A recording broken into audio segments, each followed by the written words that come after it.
دانیہ قرآن academy. یہ قرآن وہ رستہ دکھاتا ہے جو سب سے سیدھا ہے، اور مومنوں کو جو نیک عمل کرتے ہیں بشارت دیتا ہے کہ ان کے لیے اجر عظیم ہے۔ نحمده ونصلي على رسوله الكريم اما بعد فاعوذ بالله من الشیطان الرجیم بسم اللہ الرحمن الرحیم۔ السلام علیکم ورحمۃ اللہ وبرکاتہ۔ امید ہے آپ سب خیریت سے ہوں گے، انشاءاللہ جہاں ہوں گے ایمان اور صحت کی نعمت سے مالا مال ہوں گے۔ ہاں جی، تو آغاز کرتے ہیں ہم اپنے آج کے سبق کا دعاؤں کے ساتھ، تو چلیے شروع کرتے ہیں۔ اللہم صلی علی سیدنا و مولانا محمد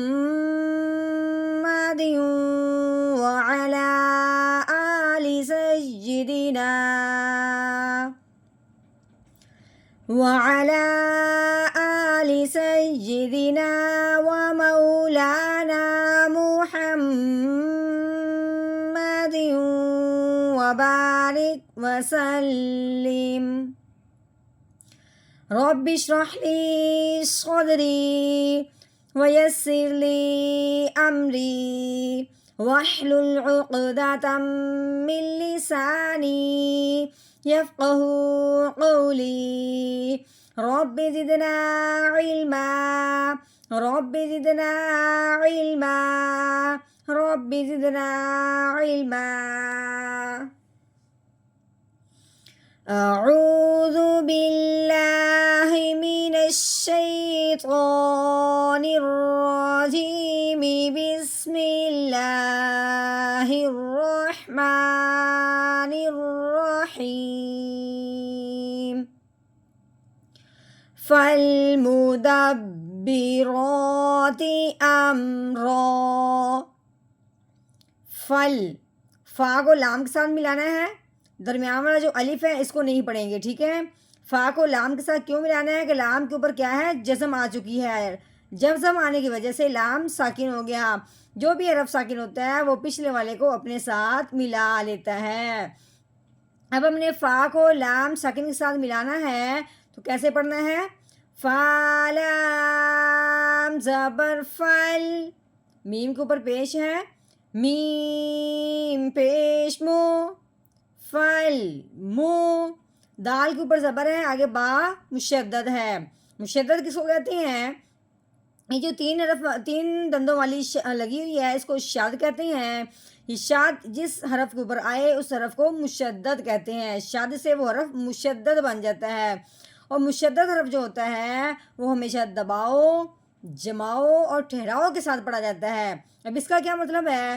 مطلب یہ ہے کہ جب ہم نے دال کو با مشدد کے ساتھ ملانا ہے تو اپنے ساتھ ساتھ دبانا بھی ہے، پھر وہاں پہ ہم نے کیا کرنا ہے، اس کو جما دینا حرف کو، پھر ہلکا سا ٹھہرنا ہے، ٹھیک ہے۔ اب دیکھیں کیسے، دال با زبر دب، دبایا بھی، جمایا بھی، ٹھہرے بھی، دب، فل مدب، با کے نیچے زیر ہے، با زیر بھی، فل مدب بھی۔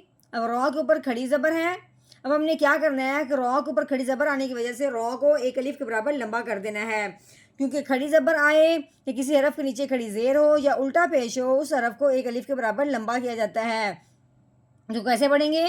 رو کھڑی زبر رو، فل مدبرو، تا کے نیچے زیر ہے، تا زیر تی، فل مدبروتی۔ آگے الف کے اوپر زبر آنے کی وجہ سے الف حمزہ بن گیا، کیوں کہ الف جب خالی ہوتا ہے تو وہ الف ہوتا ہے، لیکن جب الف کے اوپر زبر آئے، اس کے نیچے زیر آئے، پیش آئے یا جزم آئے تو وہ الف کیا بن جاتا ہے؟ حمزہ بنتا ہے، الف نہیں رہتا۔ اب اس حمزہ کو ہم نے میم ساکن کے ساتھ ملانا ہے جس کے اوپر جزم آ گئی ہے۔ کیسے؟ حمزہ میم زبر ام، رو کے اوپر دو زبر ہیں یعنی کہ تنوین ہے، دو زبر ہوں یا دو زیر ہوں یا دو پیش ہوں اس کو تنوین کہتے ہیں۔ اب ہم کہیں گے کہ رو کے اوپر کیا ہے؟ تنوین ہے۔ اب آگے جو الف ہے یہ ہمیشہ دو زبر والی جو تنوین ہوتی ہے اس کے ساتھ آ ہی جاتا ہے، لیکن یہ پڑھنے میں نہیں آئے گا. جیسے کہ ہم کیسے پڑھیں گے؟ رو دو زبر رون، رون. اب الف ہم نے نہیں پڑھا. اب جاننا کب ہے یہ ہے کہ الف کو پڑھنا کب ہے. سب سے پہلے یہ جانیے کہ جو گول دائرہ ہے اس کو وقف کہتے ہیں. جب یہ آ جائے تو ہم کہتے ہیں کہ آیت مکمل ہو گئی. ٹھیک ہو گیا. اب اس آیت کے مکمل ہونے کے ساتھ ساتھ یہ جاننا ہے کہ جب یہ وقف آ جائے تو آخری حرف کا کیا کیا جاتا ہے. کچھ تبدیلی ہوتی ہے. تو جاننا یہ ہے کہ وقف کے آنے کی وجہ سے آخر والے حرف میں تبدیلی ہوتی ہے، کبھی نہیں بھی ہوتی. لیکن جب تنوین ہو تو پھر تبدیلی تو ضرور ہوتی ہے. کیسے؟ اب ہم نے الف دیکھا ہے اس کے ساتھ تنوین ہے، وقف کی وجہ سے اب ہم نے تنوین میں سے ایک زبر کو گرا دینا ہے، پیچھے کیا رہ جائے گا؟ ایک زبر. ٹھیک ہے.